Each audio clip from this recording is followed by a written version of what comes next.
And I understand that Commissioner Mossman is running late. So, Mr. Kerr, can you come in first, please?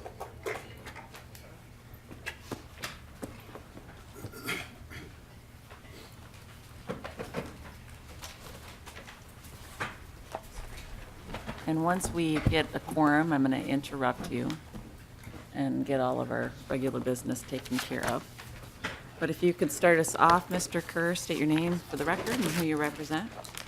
Thank you, Madam Chair. My name is Don Kerr. I'm the Executive Director of the Minnesota Department of Military Affairs, and I'm here today to present our portion of House File 1080, the appropriations bill for the 18-19 biennium. We did provide a handout to the committee in advance, and really what this does is breaks down what the different programs that are impacted by our request for an increase, and there are really, I believe, 2 requests for increase to the 18-19 budget.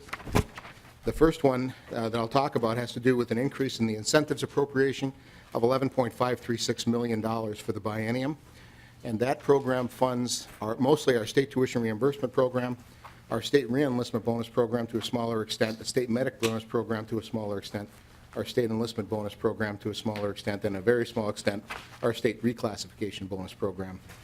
And Madam Chair, that is an appropriation that we asked the legislature to actually reduce moving forward from its previous level. We formerly got just over $10 million annually, so about $20 million for the biennium.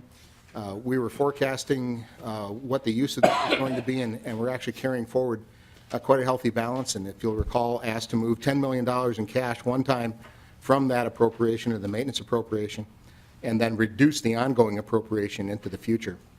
Our intention was to actually overspend to drive down the balance we were carrying forward and try to come in at the end of this upcoming biennium with an adjustment slightly up.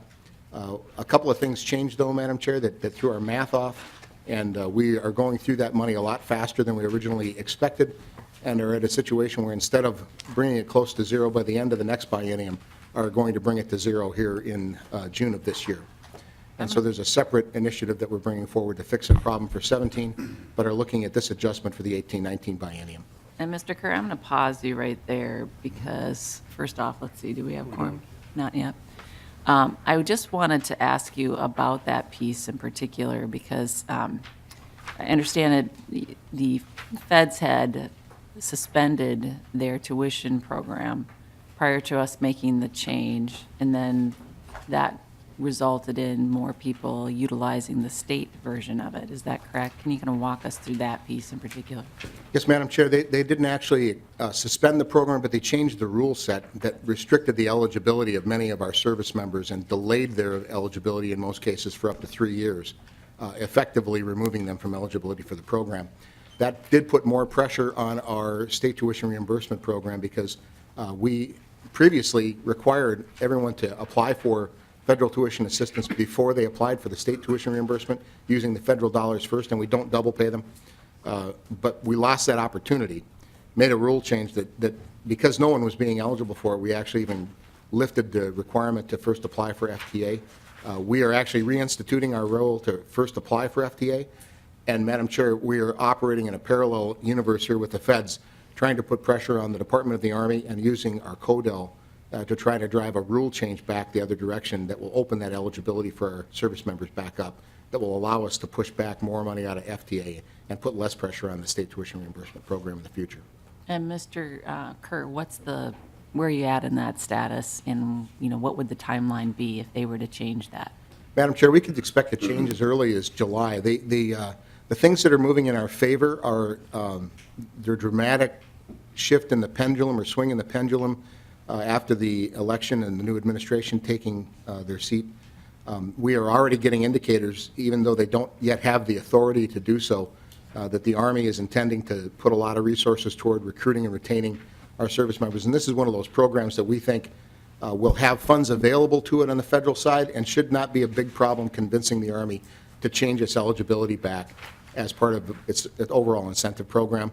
So that could happen as early as July of this year, though it could also take much longer than that, could take another year after that. It's really hard to tell. Part of that is because it gets tied up in authorities of the continuing resolution in some cases. Most of this is internal policy in the Army, though, so that really shouldn't be a factor, although the availability of federal funding and the appropriation of federal funding may affect it to a certain extent. Okay, all right, thank you. I appreciate you giving that additional information. If you want to keep going, I know you had some other ones. All right, Madam Chair, the other operating budget increase that we have listed, that's $178,000 over the biennium. That is basically calculated at 1% of our personnel costs and 1.8% of our personnel costs for the first and second year of the biennium combined, and then you'll see those broken up in the spreadsheet, actually, some inside the maintenance appropriation, some of the general support appropriation, and a very small amount in enlistment incentives appropriation. And that's specifically there to cover the increased cost forecast for the contracts that have already been negotiated and the known cost increases and the estimated increase in costs in insurance coverage or insurance premiums paid by the employer. Okay. Members, any questions at all at this point? Let's talk a little bit more about the enlistment piece. You're going to give us greater detail on that, please. All right, Madam Chair. So I did actually put a couple of charts in the presentation. The first one, blue over red line that you should see, and it's a pretty graphic depiction of what happened. The federal tuition assistance made the big turn in FY13, and the eligibility dropped off, and you can see our utilization of federal funding dropped commensurately with the increase in our state tuition reimbursement requirement.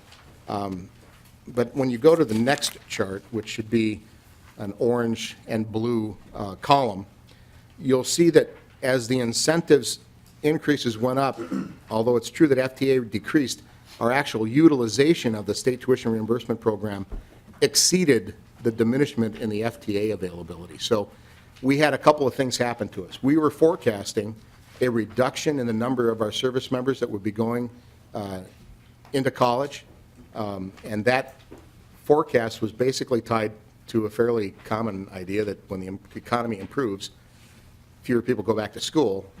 And that is true in the general population in Minnesota, hence the decreased enrollment in Minnesota state schools and in the University of Minnesota. But for some reason, our population is actually attending college at a higher rate than they were, and that's what that next chart. You can see that the number of users of our program, and this is a blue and green bar chart on the bottom of what should be the second page of your handout, shows. And the green line is the number of users that we have in our program, and you see that increased from approximately 1,700 up to nearly 1,900 from 2012 to 2016. The payment indication is that we have more of our service members who are actually going into college and staying in college. So that's where the discrepancy between the number of users and the number of payments. The number of payments has increased because we have users who are going to more than one semester of college and seeking that payment in a year. Okay. Madam Chair? Representative Lilly. Thank you, Chair Anderson. I just wonder if you could kind of, ours are black and white, so if you could just kind of say like left, right, middle. So the column on the left is users, and the column on the right are the number of payments. Okay. As members are absorbing that, I am going to call State Government Finance Committee to order. Members, in your packets, you have the minutes from March 8th. If Representative Vogel wants to move the minutes. So moved. Representative Vogel moves the minutes for March 8th. All those in favor, please say aye. Aye.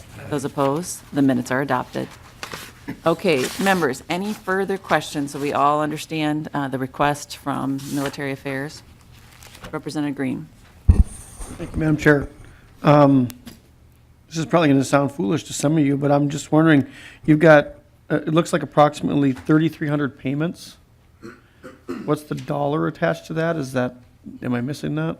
Mr. Kirk. Madam Chair, Representative, yeah, we have the exact dollar amount. Let's see if I can dig that up. I may phone my friend, Mr. LaBelle.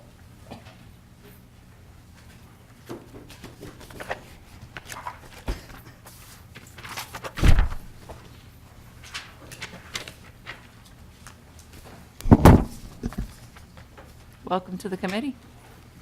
You can state your name for the record and who you represent. Madam Chair, CW3 LaBelle, Department Comptroller. Okay. We're looking at the And Mr. total amount of payments, I think, total amount of payments out of STR for a given year. That's it. That's the increase. What's the dollar value? I think we're looking total. Madam Chair, Representative Green, were you looking for the total amount expended in the year in STR, in state tuition reimbursement? Is that what you were looking Representative for? Madam Chair, oh, well, yeah, you've got the graph here, and so we've got 1,700 enrolled, up from, you said 1,500, I think? And so you got 200 more users, and yet it looks like there's quite a few more payments.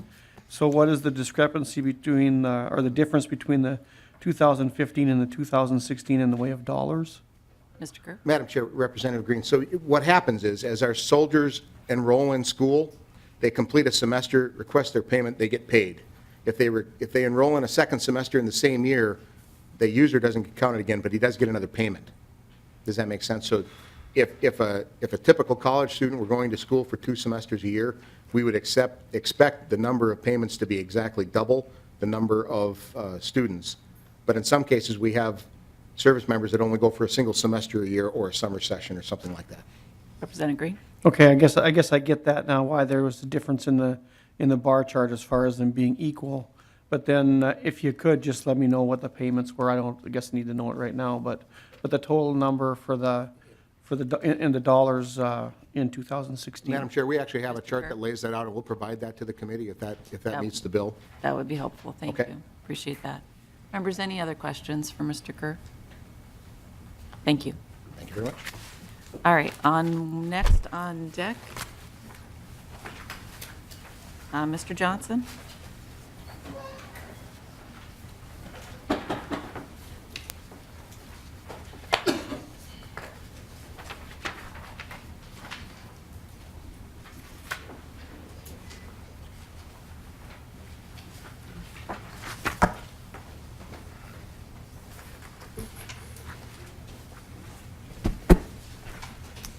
Welcome to the committee. If you can please state your name for the record and who you represent. Certainly. Madam Chair, members of the committee, my name is Ben Johnson. I'm the Legislative Director of the Minnesota Department of Veterans Affairs. I'm joined today by our Financial Director, John Powers. Welcome. Go ahead. Madam Chair, members of the committee, we're here today to address the governor's recommendations for the Minnesota Department of Veterans Affairs for the 2018-19 biennium.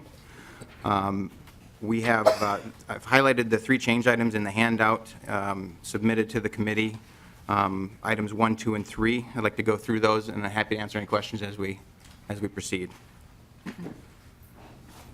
Go ahead, Mr. Johnson. First on the list in the handout is the Minnesota Veterans Cemetery in Duluth.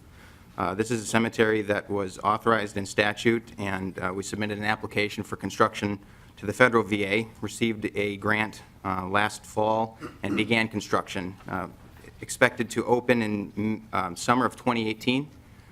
In the meantime, we are here to request $500,000 per fiscal year 18 and additionally in 19, and then going forward to support the operations, salary and benefits of that new cemetery. The total ask includes both the FTEs ongoing.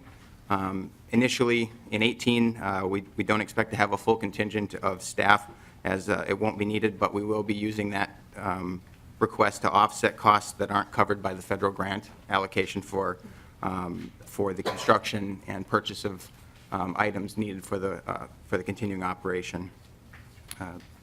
The goal is eventually to have 4 state veteran cemeteries. Currently, we have Little Falls is open, Preston is open, Duluth will be opening in 2018, and the legislature has authorized and directed us to pursue a cemetery in Redwood County so that all 4 corners of the state are covered by a state veteran cemetery.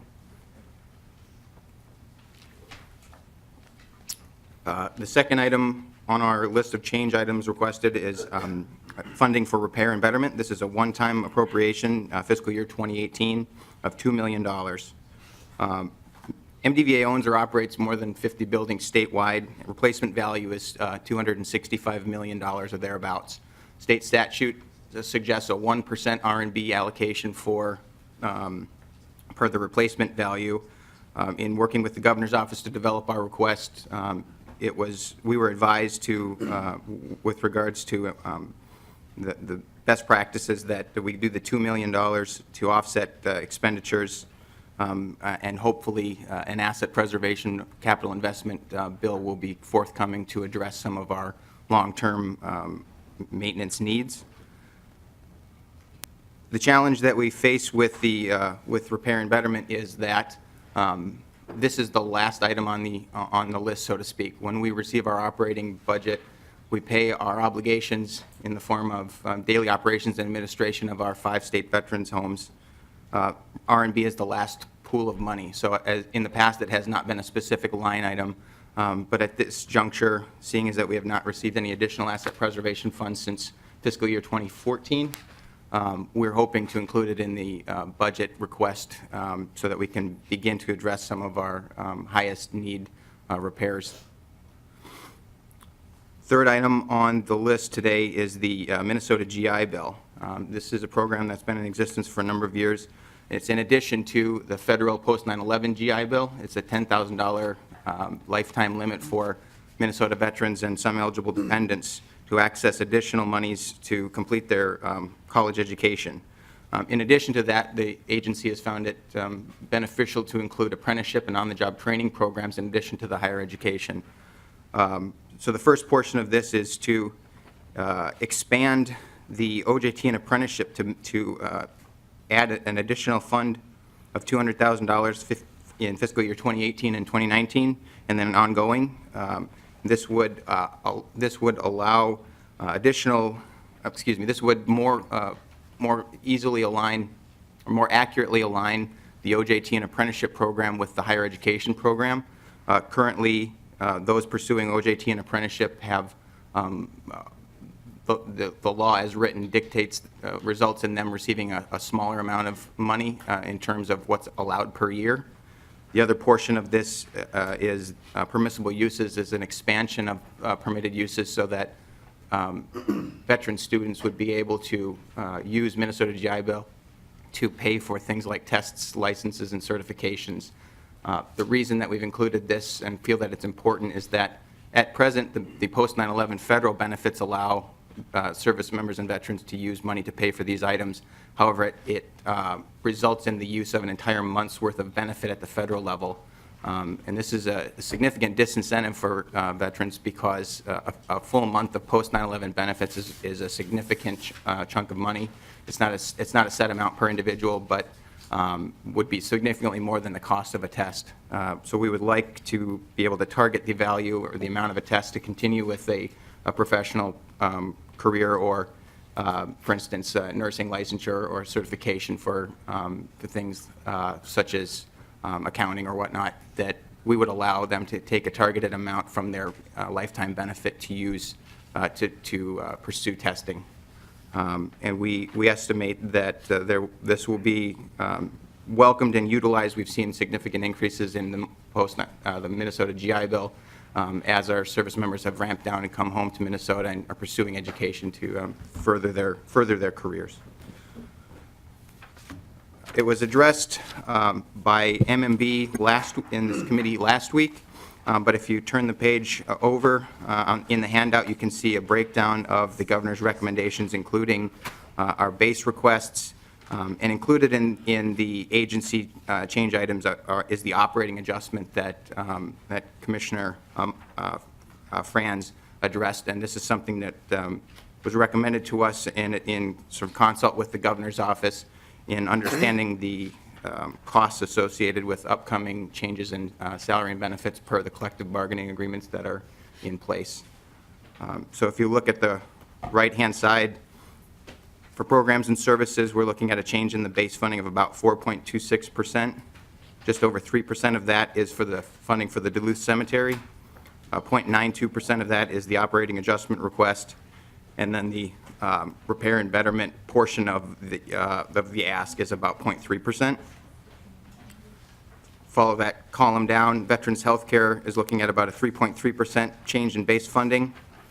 1.66% of that is for the R&B of the homes, and a 1.71% increase in the base for the operating adjustment. I'm happy to answer any questions you or the committee might have. Thank you. I'm going to start off, I'm interested in your Veterans Cemetery proposal. You've got 7.5 FTEs, and when I look at the budget data, it doesn't explain what those would be for. Can you give greater detail on what those would be for? Certainly. So each of our existing cemeteries have FTEs. It includes the cemetery administrator, an office and administrative staff member, and then there are additional positions such as groundskeepers, maintenance technicians, and others. I'd like to ask Mr. Powers if he could tell us some of the other individuals who, if you know. Mr. Powers? Madam Chair, committee members, yeah, like Mr.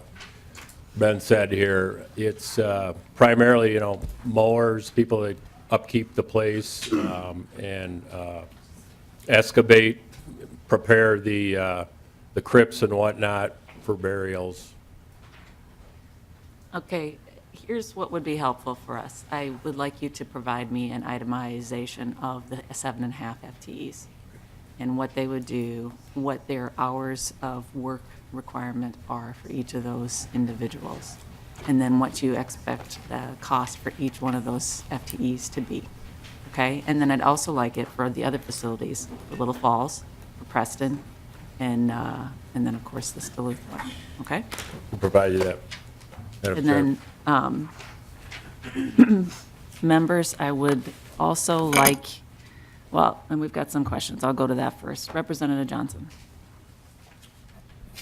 Thank you, Madam Chair. Mr. Johnson, the federal grant of $8.34 million, do you have that in hand now, or do you need the $1 million from the state to put that in effect with respect to the Duluth Cemetery situation? Mr. Johnson. Madam Chair, Representative Johnson, we have received that funding. That funding was contingent on the state of Minnesota funding the ongoing operations of that facility. So the money is in hand and construction has begun at the cemetery. It's just west of Duluth off of Highway 53. So that money has been received and is being expended in the process of constructing that cemetery. Representative Johnson. Thank you, Madam Chair. And then on the repair and betterment funding, I see you're requesting $2 million for some of your buildings statewide. What is the, I guess I forget the name of the guy next to you there, but what, if you don't get the $2 million to do the repair, what do you estimate in general sense, formulaic, the cost will be the next time around, the next biennium, if we just continue to let it ride? Mr. Johnson. Madam Chair, Representative Johnson, in terms of continued cost increases for repairs delayed, I don't have a specific number. I can tell you that the asset preservation request that we included in the capital bonding projects for last year, we identified $11.2 million worth of items of repair, systems or otherwise, that with regards to the facilities conditions audits that the state uses to address its facilities, are ones and twos, which are failing or critical items. And the longer we delay on maintenance or repairs in any of these, the greater the need to address. As it stands, we have more than $11 million worth of projects that are critical in a position where they could be failing in the near future. So I hope that answers your question. I could certainly get an estimate for how much more it will cost. Thank you, Madam Chair. And just to follow up then, so how come we didn't request $11 million then, if that's your need? Certainly. Mr. Johnson. Madam Chair, Representative, what we were asked to do was to prioritize in terms of, I'm sure that you're aware there was, I think, $4+ billion worth of projects submitted, and in keeping with the governor's promise to be fiscally prudent about what sorts of things we were asked to prioritize, and identified approximately 20 projects that were sort of in the direst need, and that was what was included in his recommendation. Identifying the $11 million is simply our way of saying we are trying to be prudent and responsible with the funds that we're requesting and making sure that we're only addressing those that are most critical at this juncture. Representative Johnson? Oh, thank you, Madam Chair. Okay. I'd like to talk to you a little bit about the reserve balance and the legislative auditor's report on that. So what do you have the reserve balance at now, Mr. Powers? And if you could please state your name for the record. Madam Chair, committee members, my name is John Powers. I'm the finance director for the Minnesota Department of Veterans Affairs. Currently, right now, when I loaded the biennial budget, as you might be aware of, but we're asked to load that budget at the early part of the fiscal year, which would have been in September, October of last year. And at that time, we estimated that we would have a reserve fund balance of $10.5 million at the end of this fiscal year. However, that number, because of the uncertainty of our revenues at this time right now, current quarterly projections, we just finished our second quarter projection, and right now that number is right around $9 to $9.5 million that we expect to have at the end of this fiscal year. And Mr. Powers, can you explain why there was an error last year when you told us that there was not any reserve? Madam Chair,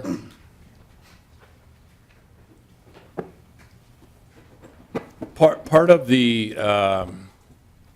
calculation was wrong. I think we addressed it at our last hearing where Minute had overestimated what they were going to spend in fiscal year 15, along with a couple of the other homes had overestimated what they thought they were going to spend in salaries. And so as a result, initially, we estimated that the ending balance would be $3.5 million at the end of FY15. And so the difference there being those two items, which is why that ending balance of FY15 ended up approximately to be about $9 million. Mr. Powers, you said that some of the homes had overestimated their salaries. Can you tell me how that came to be? Sure, go ahead. Madam Chair, my name is Mike McKelly. I'm the Chief of Staff for the Minnesota Department of Veterans Affairs. And I just want to remind the committee, if I could take us back and provide a little context. We're approaching our 10th year, our decade mark, if you will, from when Governor Pawlenty put the homes back under the purview of MDVA. And in those 10 years, we've built, we've reconstructed a lot of the homes. We've been mandated to undergo the CMS process so that we can provide better care for our veterans. And that is what we have done. And in that process, we have fixed many or addressed many areas within the homes the way the old business was done. And I wasn't necessarily here for the way the old business was done, but I can tell you we have implemented many changes relative to finance, relative to management, relative to staffing, and there are a plethora of issues that we have to deal with on a daily basis for those homes. So I just want to provide the context that we have been in an uphill change process, if you will, for the last decade. I don't know that all the members are aware of that, Madam Chair, and as I look around the committee, I've seen there's a few members that have actually been to those homes to kind of see what happens on a daily basis. So I know Representative Detmer is there quite often, and he could probably provide just as good a witness of the changes that have occurred over the last 10 years. So I apologize that I have to kind of bring that up, Madam Chair, but I feel like oftentimes that the context of the homes is not really well known of where we were and where we are today. And Mr. Powers, can you help me understand why they overestimated the salaries portion from the veteran homes? Madam Chair, committee members, at that time, we were instituting a new sort of central reporting, if you will, and there was some misunderstanding of how they should report Currently, right now, we estimate when we have our quarterly projection meetings with each of the homes, it's their responsibility to estimate what they think they're going to spend totally for the year for salaries and non-salaries. And at that time, there was a couple of the business managers within the homes that were actually using the dollar amount that they were budgeted for rather than what they thought that they were actually going to spend. And it didn't become clear to us until after the session was over and when the actual fiscal year closed out that that became apparent that that's what happened. So, Mr. Powers, when you're talking about the salaries, did they, not have as many FTEs, or I just, help me understand that a little bit more. And do you have maybe the people from the veterans' homes that provided you with these numbers, they could walk through that, or any of them here? Madam Chair, no, none of them are here. Again, we were instituting a new reporting method is what we were doing, and they misunderstood what they were being asked to provide. And so typically, if they have additional revenues that they would bring in during the year, they may house those within those salary budgets. And so rather than them telling me what they were actually going to spend in the given year, in their third quarter projections, what they were actually doing was providing me what they actually had budgeted within there. Okay. And why did they have it as this is what they were planning to budget for? Did they leave positions open, or why was there a discrepancy between actual and the budgeting piece? Madam Chair, again, because our revenues are uncertain, when those funds come in, they're put into accounts, okay? And typically, depending on the projections within Semaphore will indicate what they're going to need for the year. Within that projection, though, is typically vacancies, and we have record numbers of vacancies within each of the homes, and so that it will project out that, 10 vacancies, I'm going to need an additional $500,000. And so that's what they typically were using to budget for. But as the year progresses, that number should go down, but they wouldn't necessarily change that budget amount. Okay. And Madam Chair, if I may, one thing too, I understand there's a variety of education and understanding of the long-term health care processes here. And with MDVA, we are not unlike many of the other long-term care facilities in the state. We're undergoing a massive shortage of staff. And so one of the reasons, we will always have vacancies, and that's something that we're trying to work out. CMS has caused us to do business a lot different. One of the things that I was just reading the other day under CMS is the goal for long-term care facilities by 2018 is to reduce the turnover rate down to a minimal 40% turnover annually. Almost half the staff turning over annually is a good goal, apparently, according to CMS. So we're facing healthcare shortages. My wife happens to work in the healthcare industry.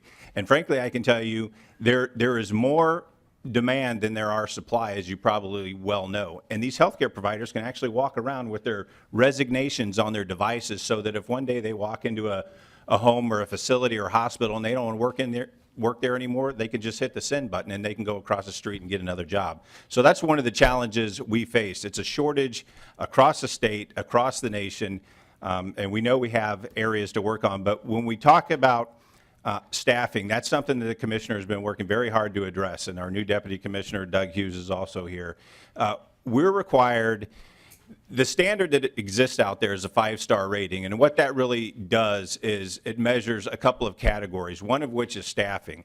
And the amount of hours staffed per resident, per home, is how this rating is determined. There's a calculus in there. But the bottom line is if our goal is to meet the 5-star rating, and if we don't meet the 5-star rating, what that actually means and translates it to is somebody is waiting longer for assistance. Somebody might be bleeding. Somebody's IV may have come undone. Somebody might be sitting in their own urine or their own feces for a longer period of time because we don't have the staff on hand at our homes. And the commissioner is not willing to do that. And I can tell you, Madam Chair, as someone who's laid in their own blood in a foreign land and talks to those veterans in the homes that saved the world, as many of our congressional members introduce themselves and talk to them, they say, "Oh, you're part of that crew that actually saved the world." Well, I've laid in my own blood, and I've waited, and I've had my tongue so swollen that I was screaming for help while I was laying in a hospital. And we are not going to let that happen to our residents and our heroes in these veterans' homes. And the commissioner has made it very clear that we're not going to let that happen. So, Madam Chair, I apologize. We have some issues that we're working on. Staffing is one of them, and I'll just leave it at that. Mr. Powers, can you walk through the vacancy rates that you have in each of the homes again for me, please? Madam Chair, I don't have that information with me. We can certainly get that for you. Can you give me ballpark figure? I know you mentioned it earlier in testimony that you had some vacancy rates issues in some of the homes. Can you give me an idea of which homes have vacancies? Mr. Johnson, could you help out, please? I'm sorry, I don't right off the top of my head. Looks like you got somebody to come down to help.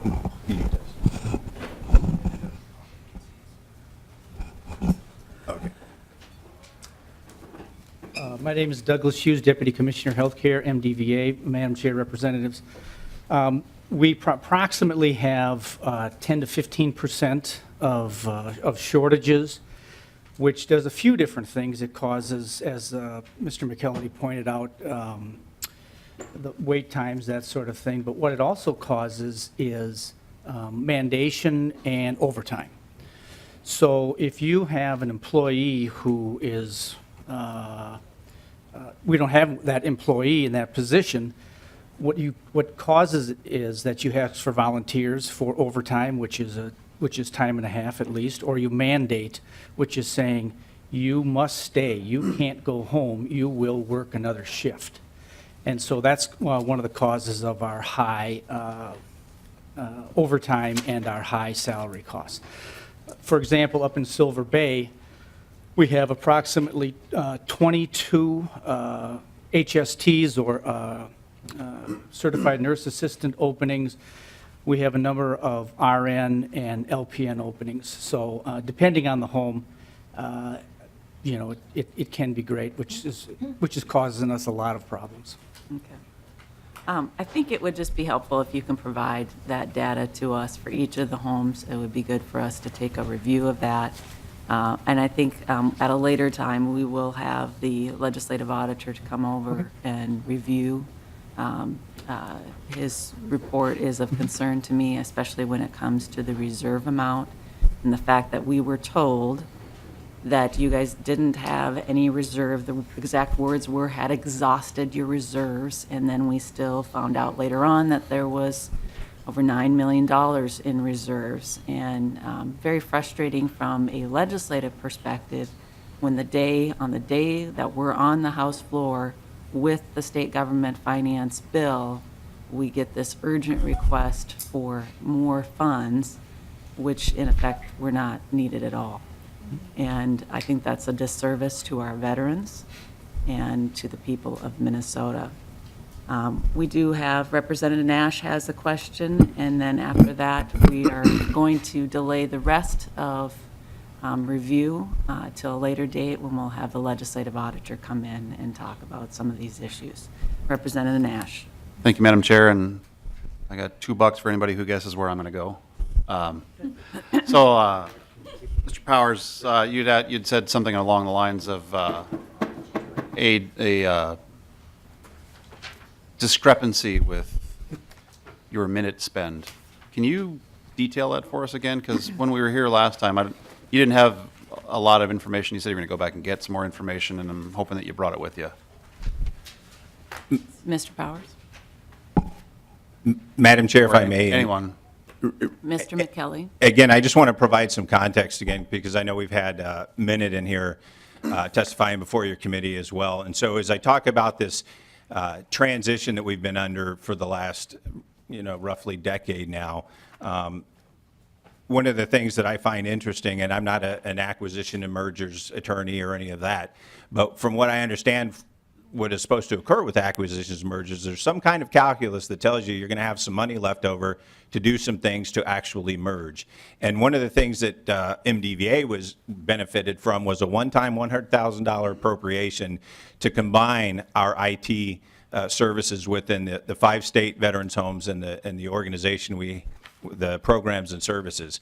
And again, I'm not an IT expert, but that was not a lot of money. So the context I guess I want to provide is we have been working for years to get our IT infrastructure in place.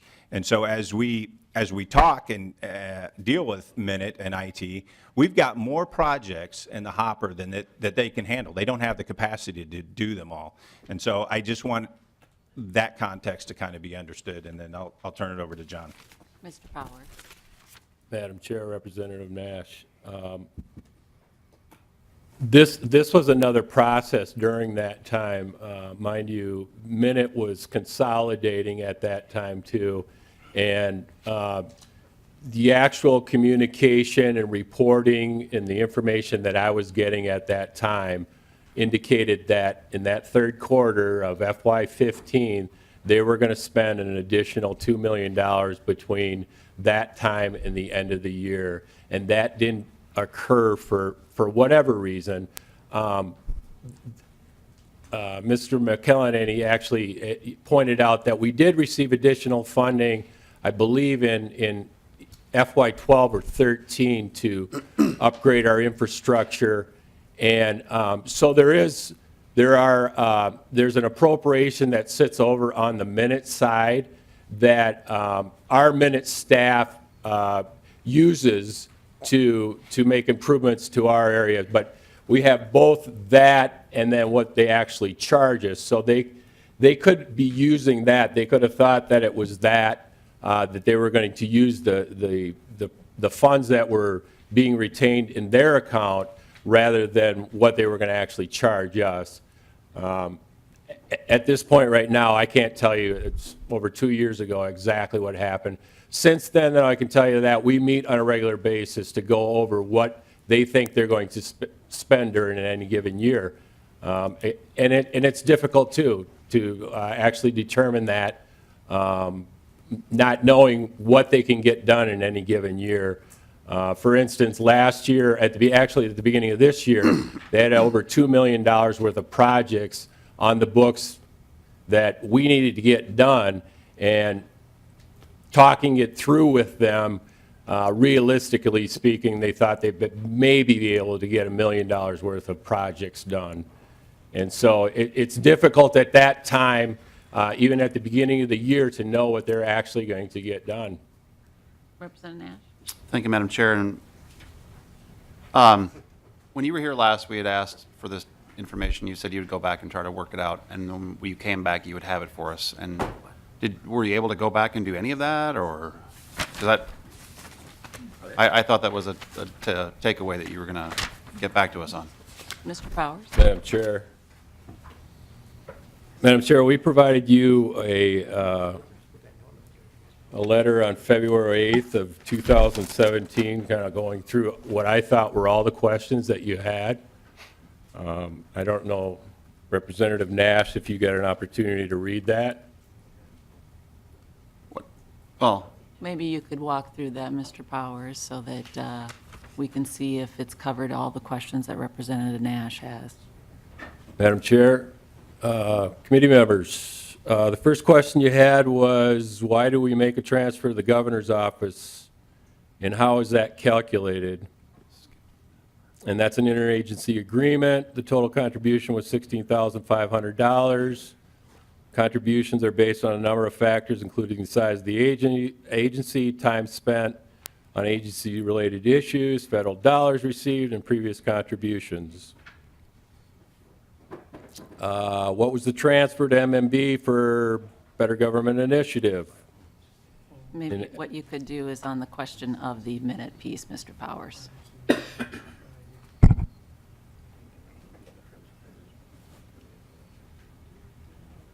And Madam Chair, and Representative Nash, might be helpful if you repeated your question so we know where to find it on the document.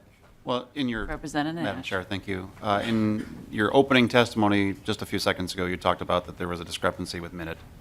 And that was my question, is articulate the discrepancy. And we've got minute here, maybe we should just have them come down and help us with. Before we do that, Mr. Powers, in the letter that you provided as a response to February 8th, I remember Representative Nash asking that as a question. Do you have the response as part of your February 8th letter to us? Madam Chair, yes, I do.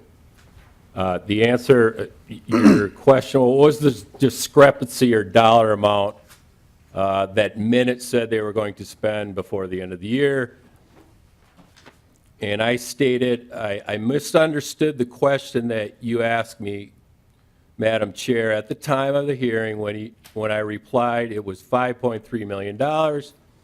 This was an inaccurate statement. Prior to this question, I had testified that the $5.3 million was dollar understatement of the reserve funds resulted from a combination of approximately $2 million that Minute projected to be spent and more than $2 million in veteran home salary expenditures.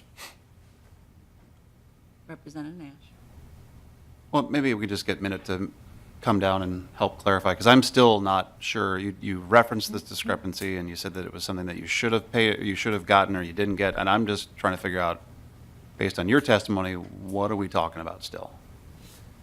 Does Minute want to provide clarification? It sounds like Mr. Powers says that he erroneously provided the amount of 5.3, and it was more 2 million, correct? Correct. Welcome to the committee. If you can please state your name for the record and who you represent. Madam Chair, for the record, Jesse Oman with Minnesota IT Services. Mr. Powers is correct. It was about $2 million from Minute, and it was really a result of staff that we were not able to find or hire. Now, that year, there had been additional appropriation, and I just got a note about it. A little over $1 million to be able to do more IT work with MDVA. We did fill 8 positions, but there was some we didn't be able to fill. Now, again, that is a chargeback model that we have, so it would have been a budgeted amount to be able to do, and that's an amount that we weren't able to fill. Now, I will say, just kind of going forward on this, we've been able to do a much more historical modeling of what do we traditionally spend, how much project work can we get done. Project work is always a combination of business availability and IT availability, being able to marry up and do that. And going forward, we've actually reduced that local IT budget by around $1.4 million because we continue to see this challenge where we're never spending to that projected amount. So I know going forward, we've actually lowered that down to be more in line with what we're actually seeing as a true spend. Representative Nash. And Madam Chair, I don't want to drag this on, so maybe we can, I think maybe we should reformulate a letter and get some answers, because I'm still confused as to where that money is or isn't. So if we could just. Madam Chair, And Mr. Powers. Representative Nash, that money is in the reserve. It would have been carried over from 15 to 16. We'll walk through it, and we'll get through that piece. Thank you, Madam Chair. And Mr. McKelly, can you come back, please? Thank you, Mr. Oman.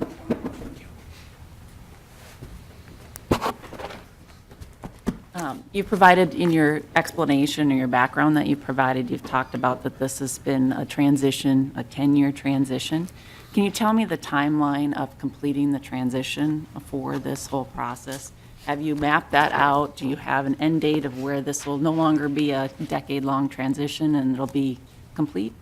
Well, Madam Chair, I think as far as the construction goes, I believe 2018 is when we expect the Building 22 on Minneapolis to be. You misunderstand me. I think when we're talking about transition, you've been talking about the operation side of it and managing the homes themselves. So in that 10-year transition of the homes itself, can you tell me what's the kind of the timeline of being complete, of taking over this responsibility and where you you think you'll be at for that? Madam Chair, I guess I would argue that the transition continuously occurs. Just this afternoon, I was reading 17 more regulations that just passed from CMS that we have to develop policies on, that we have to analyze. Doug, the deputy, might be able to provide a better explanation. But this is something that is ongoing. We don't just get to a sort of a goalpost and call the game. I mean, there are things, we're inspected by VA, by federal inspectors, by the Department of Health, and as you well know, laws change every year. So we don't know when we're going to be done. All we know is we have to provide the best care possible to the residents in our homes. As far as the construction goes, 2018 it will be complete. As far as finances and management go, every day we look for the margins that we are not capturing. Every day we work to get to the mandate that the legislature has put upon us, which is to maximize CMS reimbursements. Every day we look at the staff and the manning that we have and consider whether it's the right staff and the right manning for the job that day, that year, that next year. So I guess to answer your question, Madam Chair, I mean, I think what will be helpful for us is for you to give us kind of your roadmap overall. I'm assuming that you've done some strategic planning of when you hope to accomplish each of these goals. And we can talk about that at a later time, probably when we have the legislative auditor come in, because I just think that that would be helpful for us to know, because we're concerned about that overall operation and management of the homes. Okay? Okay, thank you, Madam Chair, and we welcome the audit. Great, thank you. We are going to have Commissioner Mossman up, if you want to come up, please.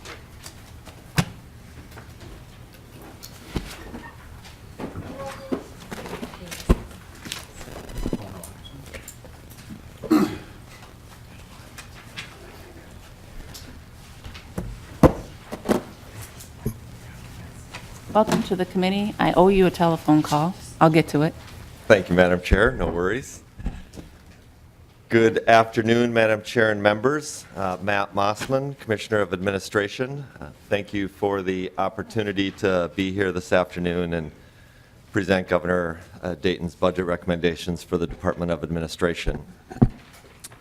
As a refresher to the department overview I presented to this committee in January, roughly 11% of admin's total budget comes from the general fund. Nearly half of that is pass-through funds, such as public broadcasting grants that we administer. Admin employs about 470 people, compared to over 500 in 2009. These employees are passionate about their work and dedicated to providing the best possible outcomes for Minnesotans. Most of the resources we use to perform our responsibilities comes from chargebacks to other agencies, such as for space leases, vehicle leases, insurance coverage, and other internal service functions. That said, while our direct customers are primarily other state agencies, vendors, the legislature and courts, media, and nearly 300,000 school children and visitors to the state capitol annually, we also directly serve Minnesotans in each of your districts through various programs that we administer, including services provided by the Governor's Council on Developmental Disabilities, assistive technology services, demographic services, data practices, and working with small businesses owned by veterans, minority, women, disabled individuals, and all small businesses that are interested in pursuing state contracts, as well as oversight of construction projects statewide and state property leases. In January, I also highlighted areas of cost savings efficiencies that are the result of my team's continuous efforts to find innovative ways to solve problems, deliver services, and I can certainly recap those efficiencies for the committee as we go through. To build on our strengths, though, and to continue supporting a well-functioning state government, Governor Dayton has recommended 2 budget initiatives for admin in addition to funding essential operating budget adjustments. One is a modern e-procurement system, and secondly, funding to support a full 2020 census count for Minnesota and related demographic services. I'll take more time to talk about those recommendations in a moment, but first I want to underscore the importance of the general fund operating budget adjustment and the in lieu of rent appropriation increase, which is also related to operations.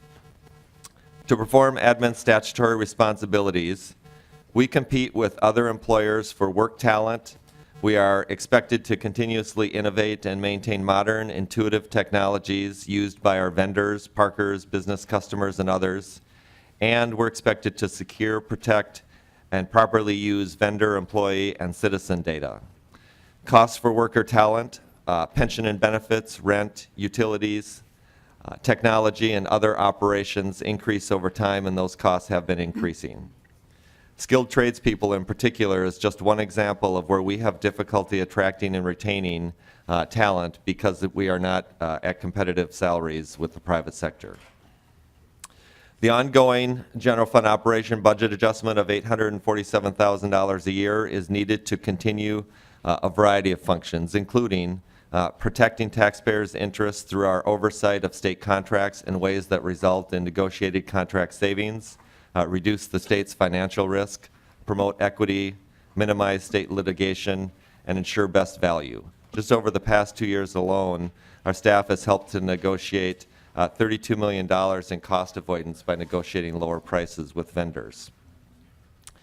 And we need the funds to help ensure that we can continue taxpayer-funded, that we can continue to ensure that taxpayer-funded building projects meet the needs of Minnesotans once construction is complete through the oversight of our state construction contracts and space leases.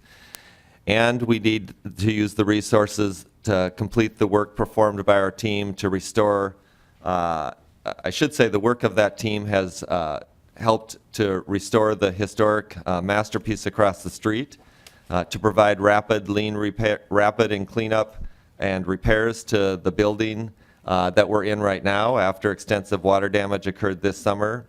They help minimize the need for costly consulting contracts for capital investment projects.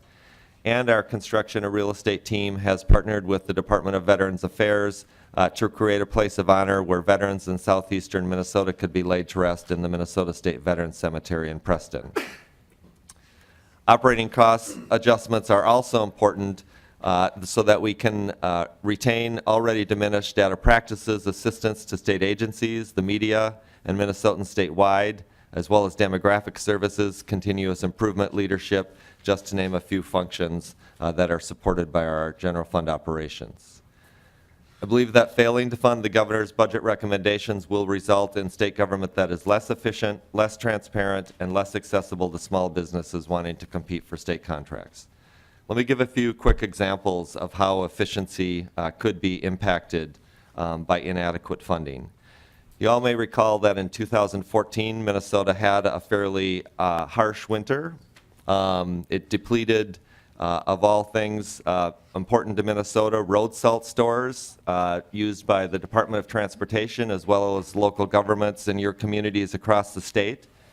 And as a result, we headed into 2015 with a situation where not just in Minnesota, but many states and local communities across the country faced depleted road salt stores. Our contracting staff was ahead of the game, was able to identify that this was going to be an emerging market issue, engaged vendors and entered into contracts early in 2015, was able to ensure supplies of important road salt needs for both the state and for local communities across Minnesota prior to those costs skyrocketing and frankly not even being able to get a hold of road salt when the 2015 winter season came around.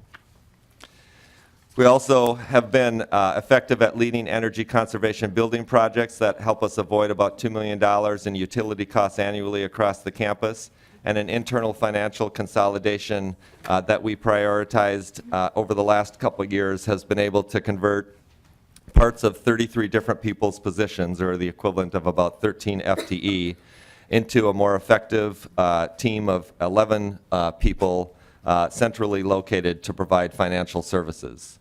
That also, we do things like that to help reallocate and make sure that we can be meeting needs like when I arrived as commissioner, we have a responsibility under statute to support emergency planning activities for the state of Minnesota, but we did not have a person with the skills or the time to do that. And now, as a result of efficiencies and reallocating them, we have that position in place.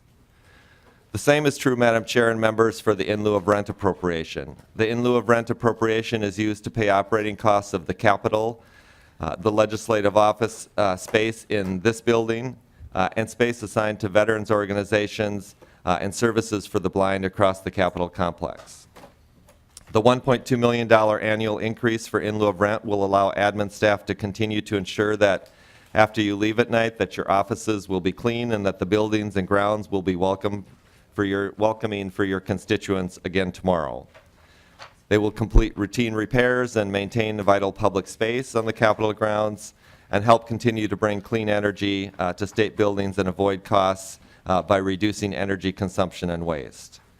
The in lieu of rent appropriation has remained essentially flat since 2003. This operating budget adjustment request also reflects that worker staffing levels be reset to pre-restoration levels in the Capitol, that we make sure that we have the resources to perform recommended inspections that have been recommended by the contractor who completed the restoration work at the Capitol so that we can do what we need to do to better maintain and preserve the state's $310 million investment in that state asset. And there is substantial public space in the new restored Capitol, as well as much more robust mechanical systems that frankly either didn't exist or were decades beyond their useful life prior to restoration. Madam Chair and committee members, beyond maintaining an adequate base of funding for core services, the single most valuable beneficial improvement that we can make together in admin's operations is to invest in better, more secure and intuitive technologies. That is why the governor recommends, and I strongly encourage you to support $10 million to begin funding for an e-procurement system that fully supports the procurement functions and needs of the state. My staff in the Office of Equity and Procurement has done a great job at streamlining and reforming our procurement programs to increase contracting with small businesses, including veteran, minority, and women-owned businesses, but we have a long way to go. And by the single most challenging hurdle that we have to ensuring robust competition for state contracts, which is essentially important to ensuring the best value for taxpayers, the single most important hurdle we have is that our outdated, cumbersome, and complicated systems that we operate. Essentially, vendors, purchasing agents, and Minnesotans, I would say, expect us to have the Amazon experience. Our service is more in line with a Montgomery Ward's mail order catalog. Montgomery Ward's is out of business, by the way. We purchase roughly $2.5 billion worth of goods and services annually. All steps in the procurement process, from requisition to solicitation through billing and analytics and data reporting. In order to achieve that across state government and across state agencies, we operate 40 subsystems in order to make that happen, rather than a handful or a select group of uniform systems across state government. We maintain state contracts on paper. We essentially are not able to verify that we are always getting the low price due to manual re-entry and the lack of checks and balances built into the procurement system.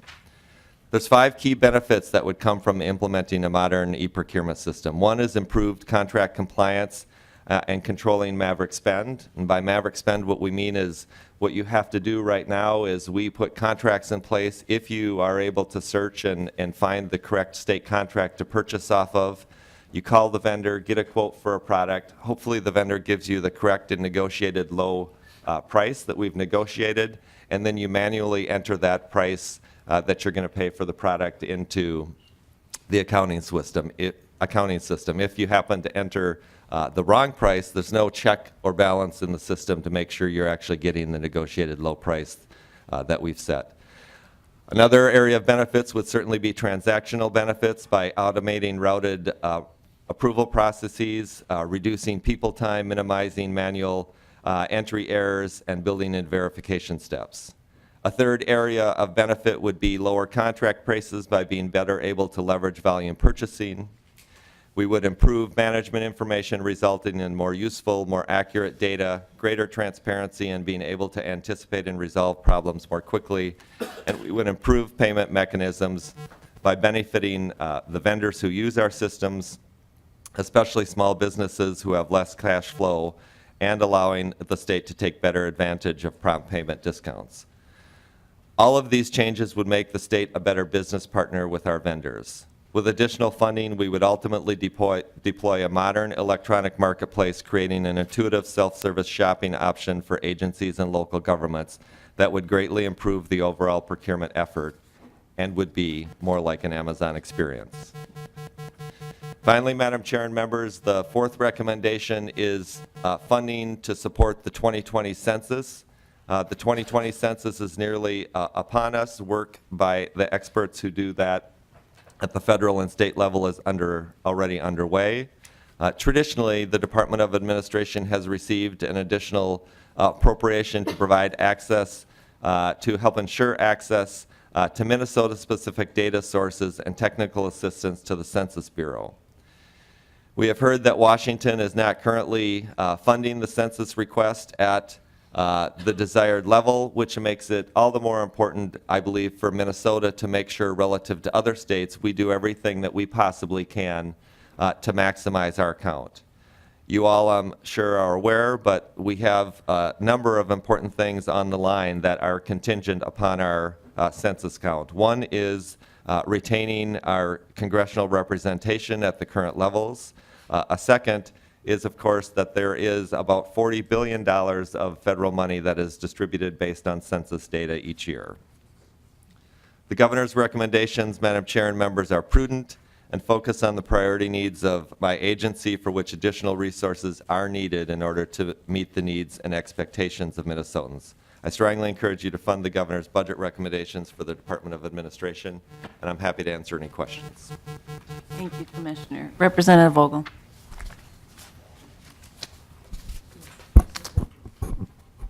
Madam Chair? Yep. Oh, I'm sorry, I didn't hear properly. Madam Chair, to the testifier, you're saying that you're going to eliminate 40 of the subsystems. I'm curious if you have some, $10 million, a lot of money to just kind of start with, and I'm wondering, do you have some type of goal or what you're going to get to when what it looks like when you're done? I realize it's a process, but you know, when you lay out the money, it seems to be out there, and then if in a few years it isn't really working, I'm just curious what we're kind of headed toward.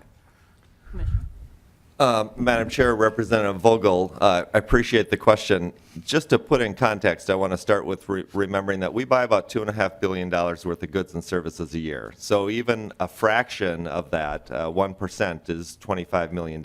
So the $10 million, yes, a lot of money, but in context, it's really important to have an effective system in place. We have worked, we're not flying blind. We have engaged a company called North Highland, which does a lot of work in this space, as well as a firm, Civic Initiatives, that has done robust, is in the process of completing and has provided us a robust assessment of our current system, both by going to talk to vendors, going to talk to state agencies, going to talk to local governments that use the system in order to identify what the needs are and what the opportunities for improvements are, as well as reaching out and understanding what is the technology that's used in other states, used in the private sector, and making sure that we are moving forward in the right direction. Representative Vogel. Madam Chair, and I recognize the thought of the efficiency that can be gained relative to the large amount of money that you're doing.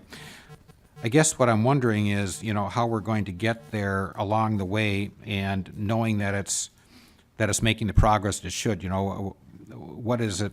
And I realize it's difficult to say what the vision is when you're done. And I'm thinking of something like MNsure, where it was this large thing that started and was supposed to work, and then we spent all of the money, and it kept getting funded and funded along the way. Obviously, if $10 million was able to save 1 or 2% of that large amount each year, money well invested. But I guess I'm just curious what kind of controls and what kind of accountabilities and goals along the way might be put in place to make sure that by the time the $10 million is spent, that actually it is indeed saving the whatever you're projecting that hopefully it'll save. Commissioner? Madam Chair and Representative Vogel, I certainly appreciate the desire and the expectation that you want to have goals in place and you want to make sure you meet milestones and you don't go off course. We're, again, I would say that we're not shooting in the dark with this system. We've done a lot of work understanding what is available, what the available technologies are, how they're already being deployed in other states. So I think we're not going to be breaking new ground. And unfortunately, I kind of wish we were breaking new ground because then we'd be ahead rather than behind the game. But we're not going to be breaking any new ground here in terms of putting in place a procurement system that really does a better job of assisting and coordinating both right from the very beginning of a requisition all the way through to solicitation and payment. Right now, that is part of where there's many systems that you have to, that different IT systems that are and software systems that are used to facilitate the work that has to happen along that continuum rather than it being consistent in one data system that would allow us to do better data analytics, would allow us to automate a lot of processes that are now manual, to put verifications into the system in order to make sure that we're getting the maximum low price, that we're taking advantage of any volume discounts that we have an opportunity to do with our vendors. Representative Vogel? Thank you, Madam Chair. So do you already have an idea then of the software or the system that you're going to use? Is it kind of a, I wouldn't say off the shelf for $10 million, but is, you know, as you talk about this, and theoretically I agree with you totally, but I'm just curious, you know, we're looking at spending $10 million in a one-year period, what I'm seeing here in fiscal year 2018. So it looks like it's fairly imminent, and I'm just curious where you're headed with it. You know, I'm glad you've done some research, but what is the research pointing toward relative to the expenditure of the money? Commissioner? We do, Madam Chair and Representative. So we have, and I should be clear because I want to be transparent, that $10 million, there would be ongoing costs. $10 million is not the full cost. We have worked with North Highland to come up with a potential sequence of the functional needs that we have so that we could prioritize those functional needs, probably starting with requisitioning system and eventually getting to a full kind of Amazon-like marketplace, but and then management reporting and that sort of thing afterwards. So there are ways for us to break down the work effort in order to make sure that we're using the resources smartly and getting productivity and getting functionality as we move along the course to a complete system. Well, just, Madam Chair, one more then. Maybe if you could just, and obviously you don't have it long today, but if you could just share the budget of how the $10 million is going to be spent, I guess maybe that would answer my question so that I can see the path of, you know, how did you come up with the 10 and how is it going to be spent? Because it is, like I said, a relatively short period of time, so I'd anticipate that you already, if you got that going. Happy to get you more specific information on that, Representative. Thank you. Yep. And just to follow up on that, so what is the anticipated cost savings that you would achieve by spending this upfront $10 million and then the ongoing amount? Madam Chair, I do not have a cost estimate of that. I would say a couple things. One is, you know, again, going back to the $2.5 billion of goods and services we buy each year. The other thing is, as you all know, I think that is not built into agency budgets is inflation. So one of the things is that we don't, you know, I think agencies anticipate and expect and very much hope that the Department of Administration will be able to continue to help them find efficiencies in pricing just to kind of keep making ends meet from year to year without that being built into the base budgets. We do, in answer to your question, are at the point where we are looking at the systems that have been deployed in other states to try to learn more about what their experience has been in terms of savings, but I don't have an estimate for you at this time. Okay, Representative Nash? Thank you, Madam Chair, and this wasn't going to be a question, but piggybacking off of Representative Vogel, the software for $10 million, you're working with Minute on that? going to hope, yes? Representative Nash, absolutely, yes. We work with, and it's not just, it should be clear, it's not, and this I'll itemize it for, we'll be able to itemize something for Representative Vogel, but it's not just software, so it would be a combination of software. Obviously, in order to deploy a system, there needs to be some staff on hand during the point of doing the programming and integrating the system. So there would be both consultant staff who are familiar with the product, as well as there would have to be staff resources who are familiar with the state's procurement system that are dedicated to that project, to deploying it. So it's a combination of temporary staff costs as well as software costs and hardware costs that would go into the overall product.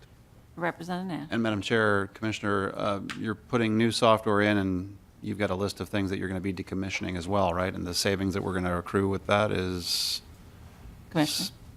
somewhere for us? Commissioner? Because when you stand software up that's doing a job, you're going to ostensibly stand software that's doing a similar job down. We would certainly hope to replace some of the subsystems that are currently operate across state government. Madam That's Chair, correct. Commissioner, Representative Nash. I got to think that you've already sort of, at least on a cocktail napkin or a legal pad, you've done some of that work, or maybe Minute has. You've done some of those things as Commissioner? We are, Commissioner? Representative, Madam Chair and Representative Nash, we still have some more work to do in that area, but it really depends on how we sequence the new functionality that we would put in place, because those 40 subsystems don't all do the same thing. So we would obviously be able to hopefully replace some of them, but not all of them, as we moved along the path to a full integrated system. Representative Nash. And Madam Chair, well, Commissioner, maybe you can work with Minute, because I'd like to see what it's going to do. I always like the shiny new software and the shiny new tech. I'm that guy. But, you know, like I said, in every business I've ever worked in, any business anywhere, if you stand new technology up to do jobs, even jobs that might be, you know, some jobs may be new, other stuff is currently being done, and there has to be something you can stand down. So if you wouldn't mind helping us out with that. But I do have some other questions for you, and Madam Chair.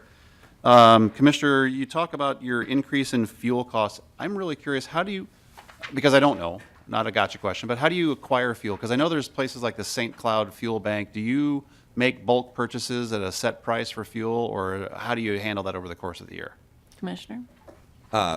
Madam Chair and Representative Nash, we, like everything that we purchase, we have an established state procurement process that's laid out in statute. So we we purchase on a bulk contract.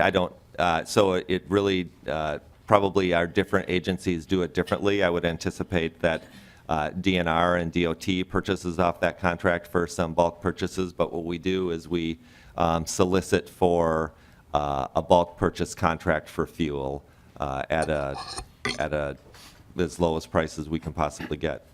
Representative Nash. And Madam Chair, so Commissioner, is that done quarterly, monthly, yearly? So you set your price up front and you play I believe there's an it's done- arbitrage that happens, or how is that done? Yeah, I believe the fuel contract is annual. A lot of our contracts, if you were to look at across the thousands of contracts, contracts are a maximum of 5 years unless there's an exception. Most contracts are 2 years, but it really depends on the market that we're in, and that's an annual contract.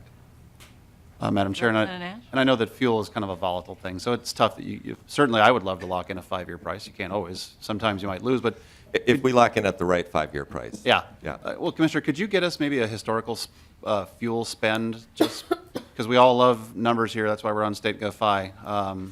Just to kind of analyze what fuel costs have done, and then just because I'm wondering, and maybe I'm the only one, but wondering, well, how is that price that you've gotten versus the spot price for what all of us would pay at the pump, just to kind of make sure that we're managing that well. Sure, we can pull that together for you. Commissioner? Well, thank you, Madam Chair. Representative Nash. Thank you. On your sheet, you also talk about, I think it's page 2, that you've got roughly $300,000 each year to reset capital labor staffing to pre-restoration. I'm hoping that's going to go down now that or did it go down during restoration? Did it go up during restoration? Well, Madam Chair and Representative Nash, what that refers to, it certainly was down during restoration. We didn't have people cleaning the place during restoration, but prior to restoration, it was also down prior to restoration. So this is to reset staffing levels to what is needed to maintain the space as it was. I don't know exactly the year, but it's probably, if we started the restoration in 2012, 2013, it's probably to reset to like 2011 levels. Representative Nash? Okay, thank you. Last question, and I've asked you this in years past, but you manage grants for other agencies. And if I remember, gosh, I want to think it was 2015, you told us in committee that there's like a 3% maximum grant peel-off that you all have. What is the total number of grant dollars that you have through your organization? What is that dollar amount? Because I'm just trying to figure out, obviously, these individual agencies are fighting for grants, and we want them to get as much as they possibly can. And I'm just wondering, how many people are doing this work? What is the total peel off? And I'm still curious. I've never quite gotten over that because I don't know that I've ever gotten quite to the bottom of it. Commissioner? Representative, Madam Chair, Representative Nash, I'm glad you asked the question because it gives an opportunity to clarify. And actually, this is one area that I would say I'm not asking for resources where I think a legitimate case could be made for some additional resources. As I mentioned at the beginning, we get roughly $11 million a year that's passed through money from the general fund. I think probably 5 of that, roughly, is for grants to public broadcasting. We get no money to administer those general fund grants, actually. The 3% that you're referring to, which is actually an amount up to, we are only able to take some portion of the grant monies from the grants that are funded from the Arts and Cultural Heritage Fund. So actually, we do a lot of work to administer public broadcasting grants from the general fund for which we get no administrative resources at all.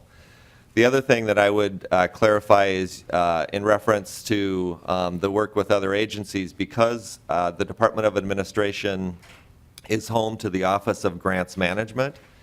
I just want to be clear that that is not the work that we do with other agencies in the Office of Grants Management, which essentially only amounts to about a person and a half, is more of a policy setting and best practices setting function that puts in place best practices to help direct how other agencies and how the enterprise administers grants and grant policies. So that's more of a policy-making, guideline setting functionality, but we don't actually administer any of the grants. Obviously, a lot of other agencies administer grants directly under those policies. Representative Nash? Did that help in any way? Maybe we should meet in my office one time so I can kind of get to the bottom of that. Thank you, Madam Chair. Okay. Just to back up on a couple of the items on the capital restoration and wanting to beef up the maintenance staff there. When we went through the process of the capital restoration, did you leave some positions open in other areas and then shifted that staff to those places? Or where did the staff go during the restoration process? Because I'm assuming you didn't lay them off. Madam Chair, that's actually an area of our staff where we have a reasonably high turnover rate.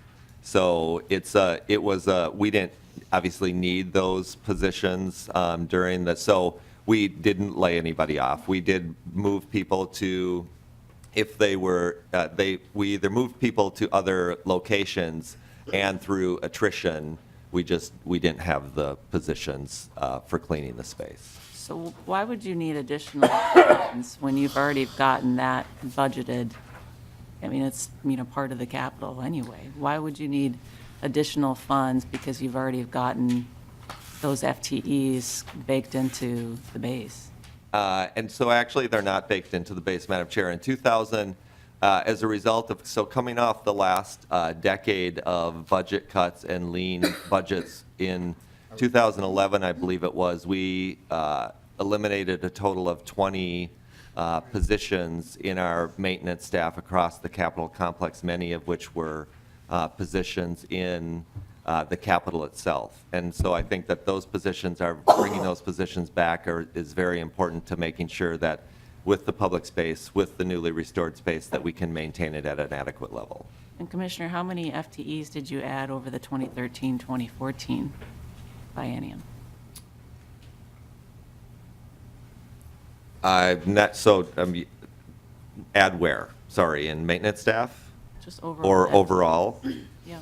I don't have, I know that we provided you that information in the letter response. I don't have it all in front of me right now. Okay, you can get back to me on Yep. that. I do want to ask more too, on the 10 million for the e-procurement system.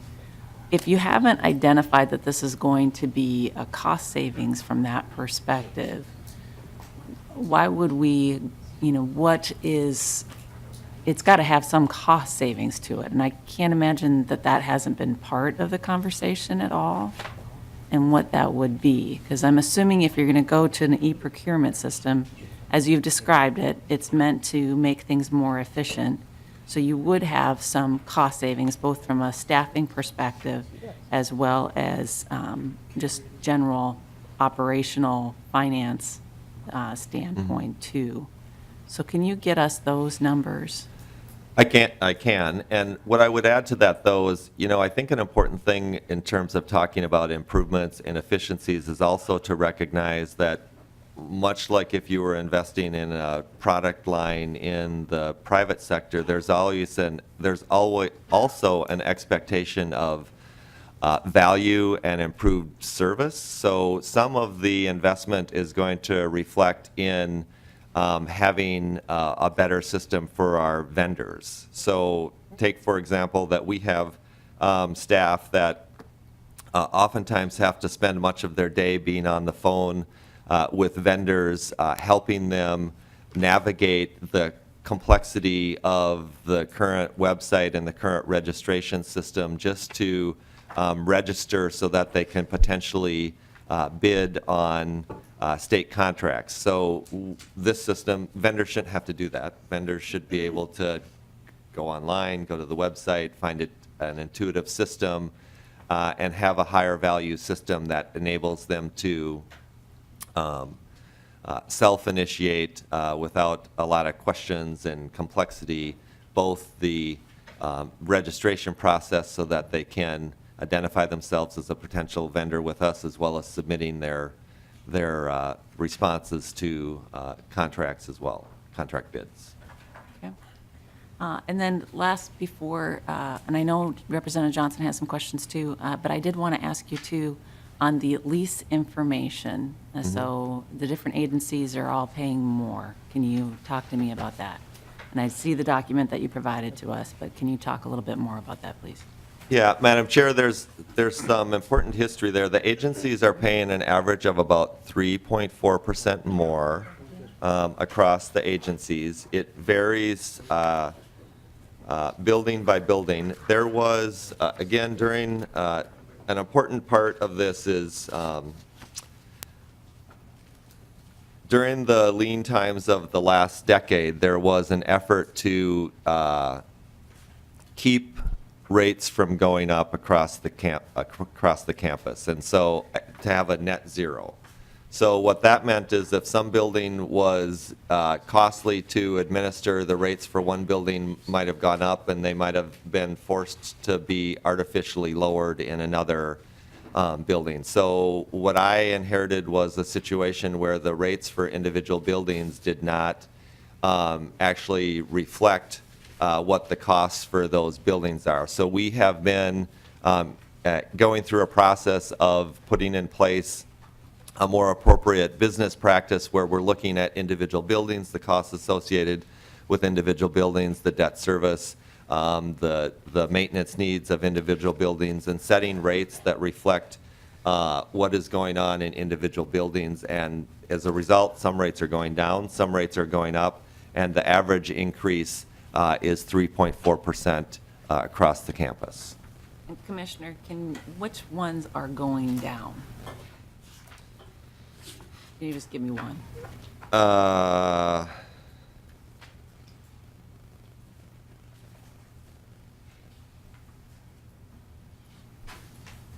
So I don't actually know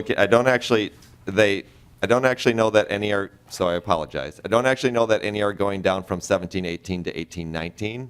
I know that they have been in prior years, so I can get you that information. I don't believe any are going down in the period from 17-18 to 18-19. We should. But they are going up by different amounts. So some are above the 3.4%, some are below the 3.4%. I think you and I should probably meet on this and just talk about this a little bit more. Sure. Representative Johnson. Thank you. Mr. Mossman, one of the things that obviously will pay a lot of attention to is that 10 million one-time increase for the e-procurement system. I guess I'm trying to get a feeling for wants versus needs on this. I could see where it'd be a nice thing to have, but how necessary is it really? And is it the kind of thing that private corporations have in their operations and systems, or is it used in other states? I'm just trying to get a feel for the context of this request and its importance. Commissioner? Madam Chair and Representative Johnson, I'm glad you asked the question, because if I was to, the reason this is the #1 priority for me is because if I was to identify one thing in my time as commissioner that I could put in place that would absolutely leave the state and the agencies and the administration of them in better place that's within my portfolio, it would be to put an e-procurement system in place that modernizes the way that we do purchasing across state government. So with regard to other states and businesses, the answer is yes. Other states are ahead of us in terms of having more robust procurement systems.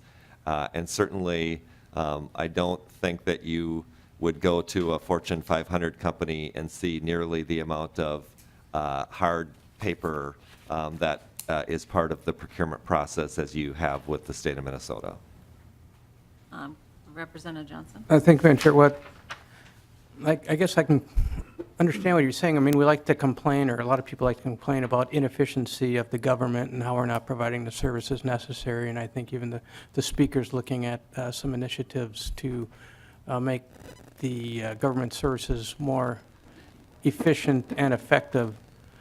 So I guess as I hear you speak and as I think about relative to other organizations, it seems like something that could really move the state forward in a long-term investment kind of way. It looks like you have someone. I believe that's right. And Madam Chair, if I could, Assistant Commissioner Alice Roberts Davis has both the public and the private sector experience to talk to us about. Excellent. Madam Chair, members, I'm Alice Roberts Davis, and I had the opportunity about 3 or 4 years ago to set up a similar system with Target Corporation. And it is absolutely almost an imperative in the private sector to have some sort of e-procurement system that will take you from procure to pay, the whole life cycle of the contract, because of the things that Commissioner Mossman mentioned earlier, just the efficiency, the ability to track any Maverick spend to ensure that we're getting the lowest prices and to leverage our buying power as a state. And Representative Johnson? No, thank you very much. And Ms. Davis, so then did you see the cost savings when you were? I actually, unfortunately, Madam Chair, did not stay with Target long enough to see the cost savings and to be able to quantify that for you here today. But just understanding from my perspective outside of the business and talking to people who are still there, they have been able to realize a lot of efficiencies and also are very happy that they went in that direction with a full catalog portfolio for purchasing. Representative Vogel? Thank you, Madam Chair. You touch on the leases, and as I go through here on page 26 of the document that you gave us,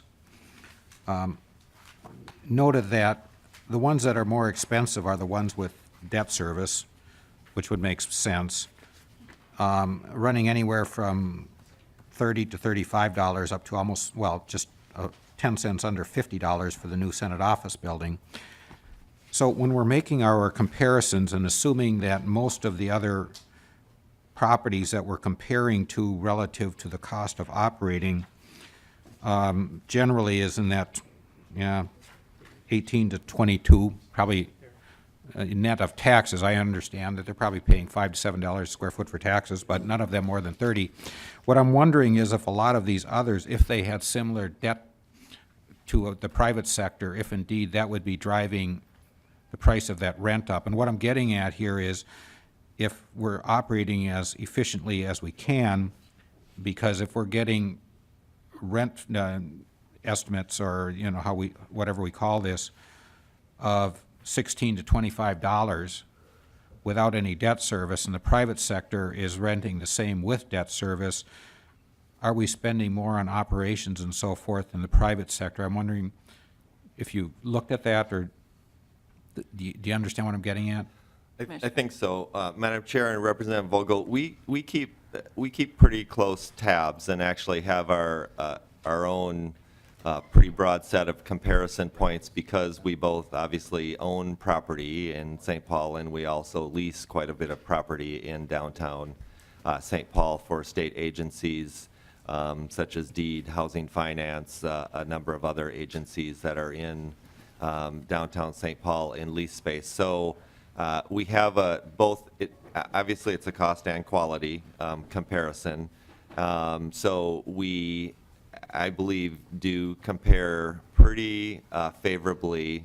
A number of the, you are right, a number of the rates on here where you see in state buildings where it's quite a bit higher does have to do with the debt, not only the debt service, but the way we went about the debt service for those buildings. There, I believe in the case of Freeman and some others, there are appropriation bond situations. So they're not general obligation bonds. So there's just a little bit difference in the financing structure and the way we put that in place and built it into the lease rates. Representative Vogel. Okay, well, thank you, Madam Chair. And again, what I was gathering there is, if we look at page 13, I'm just doing an average in my head, and I realize every building is different, but we're looking probably at $20. And if you add $5 to $7 on each one of those for taxes, we should be in the same comparison range. But then when we get to the other page, even on those older buildings, we've got 31, 36, and then of course the new Senate office building at 49. And again, looking at some gauge of efficiency. In other words, if our cost of operating those buildings are higher relative to what they're doing here, because I'm assuming that in the rates on page 13, that you're including the CAM, just not the taxes. Is that correct? Commissioner. Madam Chair, Representative Vogel, you're obviously correct. There's the difference between owing property taxes and not owing property taxes. So what this reflects is, in terms of the state-owned building, it's a reflection of our costs of operation. So maintenance, janitorial services, occasional repairs, modest asset preservation, so occasionally looking at the windows, or does there need to be some tuck pointing or something, but as well as debt service, and what those costs are on a building-by-building basis. So there are some older buildings that have higher costs as they fall into disrepair than some newer buildings, and we do try and reflect that in the rate. We also have a depreciation built into the rates also. Now, the other thing that I would say is, just for example, the Senate office building, the other thing that's important is, obviously, these buildings are not all the same thing, right? So some of them are garages or maintenance buildings. Some of them are strictly office buildings. A building like the state office building is not strictly an office building. It also has large hearing rooms and other things that add to the cost and the square footage costs that are, so it's a, like the Capitol is also not in an office building. So they're not, it's not an apples to apples comparison in terms of the functionality and the uses of the buildings either. Representative Willis. Okay, well, thank you, Madam Chair. Maybe if you wouldn't mind, when you're doing some follow-up, I could chat with you, and we could do that at the same time if I have further questions. Yeah, I think that would be very helpful. Okay, And thank you. Just out of curiosity, Commissioner, you mentioned that you've built in the depreciation. I can't even. Depreciation. Yes, my gosh, heaven's sakes, it's a long day. Happy to help. Yes, thank you. So what would, so I'm assuming that you're putting that set aside because you're thinking when you have replacement of it, correct? Madam Chair, I'm gonna do a phone a friend Yep. to the CFO if I could.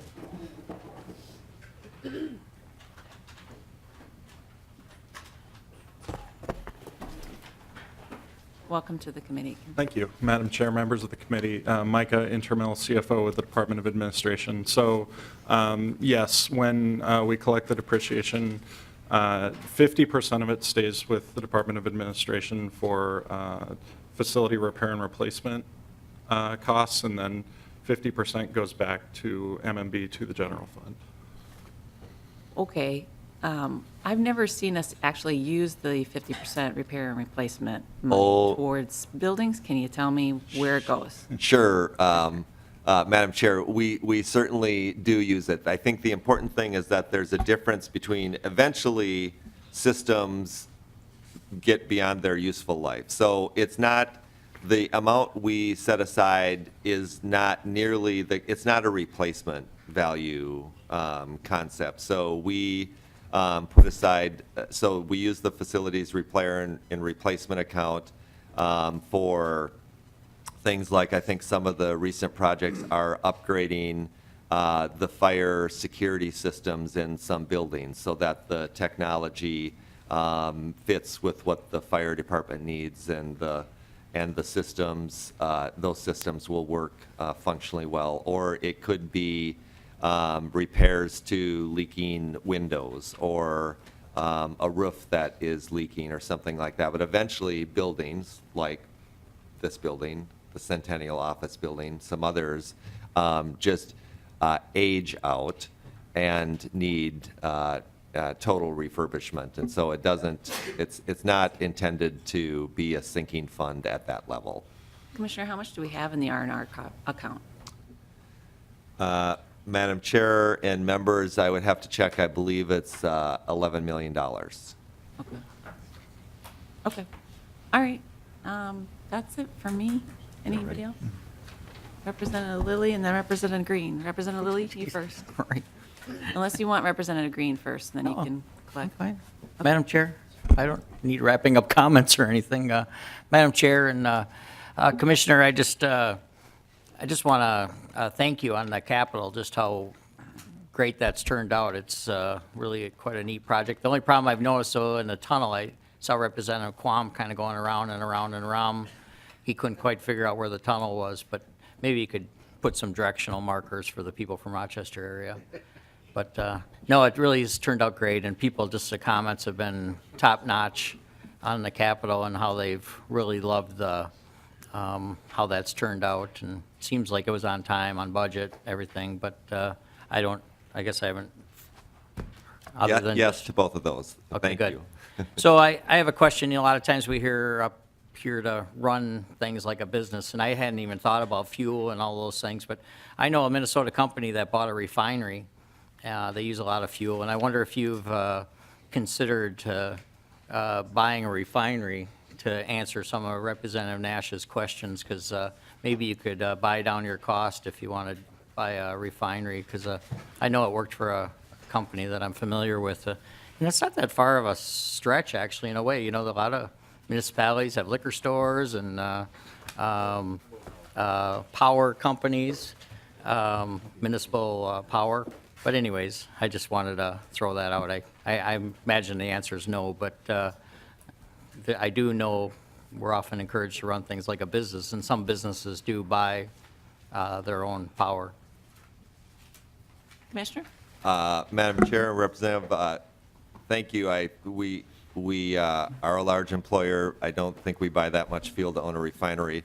And if I'm going to run a refinery, I would like to be paid to run a refinery. All right. Members? Representative Green? Nope. All right. Thank you, Commissioner. Thank you. I think it would be good to see just the R&R kind of past 3 years, maybe, how it's been used. I think that'd be helpful, too. With that, members, we are adjourned.